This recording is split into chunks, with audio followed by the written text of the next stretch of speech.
So the new Children of the Corn movie is so bad that I'm just gonna tell you guys my version of this story. Also, if you like what I do on my page, please consider supporting my small business. My Etsy's in bio. I make all sorts of handcrafted things. The movie opens in the middle of the Great Depression. You can hear over the radio how people are in terror at the fact that stocks are crashing, people are losing their livelihoods, and as you hear these things, you see a grand sweep of a majestic cornfield, only to have it harshly cut when a little girl is essentially screamed at by her mother to keep shucking.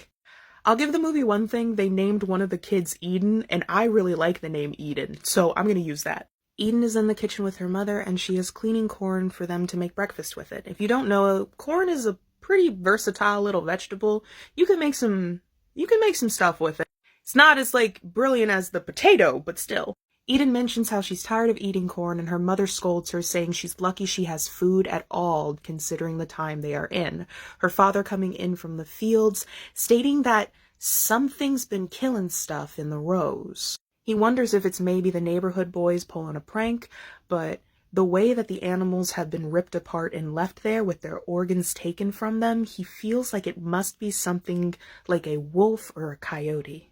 Cut to Eden going into town where all of the children are essentially bartering with each other.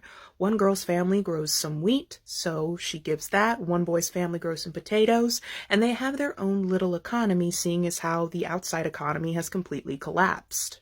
The adults essentially leave the children to their own devices because they themselves are trying to work as hard as they can to earn any amount of money. This is a farming town, which means that although the entire economy has collapsed, they are still a much-needed industry that cannot be ignored. And since this town was already in the poverty line, the economy crashing didn't really affect it as bad as it did others. To the point where the children don't understand why their parents are filled with such fear and are now so focused on working, them not seeing any sort of change. That night, Eden is in bed when she hears something from the cornfield. She gets up and walks over to the window to see the rows rustling violently, hearing the cries of a wounded animal. She leaves her room and goes downstairs and sees both of her parents asleep at the table, them having pennies around them as well as empty bottles of liquor. She is unfazed by this sight, slips on her boots, and decides to go outside with a flashlight. She goes to where she approximately saw the animal and sees it eviscerated, it ripped open and torn to shreds. She's already scared, but when she looks up, she sees two glowing eyes staring at her from between the stalks. She runs from the creature, slamming the door behind her and locking it, hearing it scratching at the wood, her trying to wake her mother and father, but neither of them moving from their drunken stupor. The next day, when she tries to tell her parents about it, they both dismiss her, too hungover to really care about what she's saying. And when she goes into town to make trades with the other kids again, she tells them and they believe her. They go on spreading it essentially to the others of the town until it gets to the ears of the pastor. He doesn't like that his town apparently has a wild, monstrous beast in it that is ripping apart animals, so he takes Eden aside and tells her it's not real. Mind you, 1930s America, so it's about to get a little wild.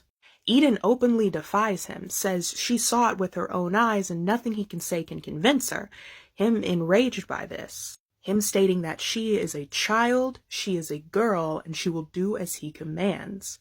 Her deciding, if he won't believe me, then I'll just show him. Eden goes to the local butcher shop and asks what she can get for the ears of corn she has, her trading her entire day's supply to get some meat. She hides this from her parents, and of course she comes home with an empty thing of corn. She tells her parents that it was stolen from her, and she is beaten for it. She's sent to bed without supper, and she waits until night falls and her parents fall asleep to go into the rows. There's old cages in the barn, and she takes one out and puts the meat inside and opens it, hoping that she can maybe trap this animal and show the entire town, and maybe get some praise from her parents. She turns off her flashlight and waits in the dark, and she sees the creature come out. Not only is it not a wolf, nor is it a coyote, it's nothing she's ever seen before, and it's a lot bigger than she had ever anticipated. Using one of its elongated and disfigured arms, it reaches into the cage and grabs the meat, consuming it. Of course, at that moment, that's when Eden's stomach rumbles. It rips around to face her, but before she can run away, the corn grabs onto her. As she's trying to struggle out of the vines, it comes closer to her. It outstretches its disturbed and contorted hand, and in it are fruits and vegetables. Apples, plums, potatoes, oranges. She can't comprehend how its hand is able to hold so much food at once, and it drops it in her lap before stalking back into the corn. Eden sits there for a moment, wondering if it'll come back to eat her, before she picks up some of the fruit and begins to consume it. That night she has visions of a paradise, their town happy and shiny, food abundant, joy immense, and she wonders if she can make that a reality. The next day is Sunday, and Eden hides some of the exotic fruit she has, and when she's in church and the pastor mentions the bounty that God will bless us with, she states she has been blessed by the thing in the cornfield, showing the orange in her hand. She talks about how she gave it meat and it gave her a bountiful harvest, the kids wondering if they too can get something as well. The pastor in rage begins to scream about demons and how this is paganism and how she needs to be punished, her mother and father dragging her out of the church as she screams that he who walks behind the rows is there to provide. At home, she is once again beaten and her parents take the fruits from her. That night when her parents pass out, Eden goes downstairs and opens the side door. The monster is already standing near the edge of the row of corn, and she ushers it inside. No words are exchanged. She simply points to her two parents, and the monster drags them away.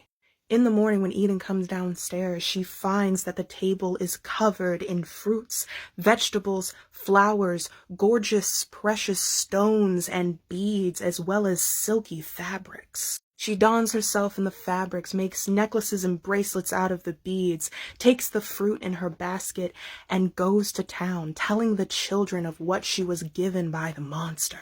All the other children, who are equally as neglected and mistreated as their parents, see this as a marvel. And so it begins. The children bring their parents to the cornfield. So it begins that they stop attending school, they stop attending in the town square, and go to the corn itself. One day the pastor, going to the field, wondering why the children are not in church, and hearing singing and chanting, him coming across them in a circle as they weave corn husks together into crowns, and as they chant rhythmically. When he tries to preach to them, they attack him, they bludgeon him, they drag him to the center of the field, and young Eden leans down and says, "You will bring us a bountiful harvest." Eden preaches that those that do not join them are against them, and that all who do not believe in he who walks behind the rows must be purged. Mind you, throughout this, the cornfield went from nearly dry, only bearing a few ears of corn, to being lush and full. The day of harvest comes, and the children throw a festival, inviting all the adults, saying there's going to be food and free drink. All the adults, thinking that the children are rewarding them for their hard work and for trying to help them stay afloat, decide to go. And during the fun and festivities, as they are getting drunker and drunker, Eden asks them if they wish to meet he who walks behind the rows. The adults laughing, thinking this is just the little imaginary friend the children have come up with because they are bored. Eden going and getting the monster, and as she comes through the corn stalks, the adults see it too. Eden watching as they are violently slaughtered and consumed, and the corn grows thicker and lusher around them as the children hold hands and sing.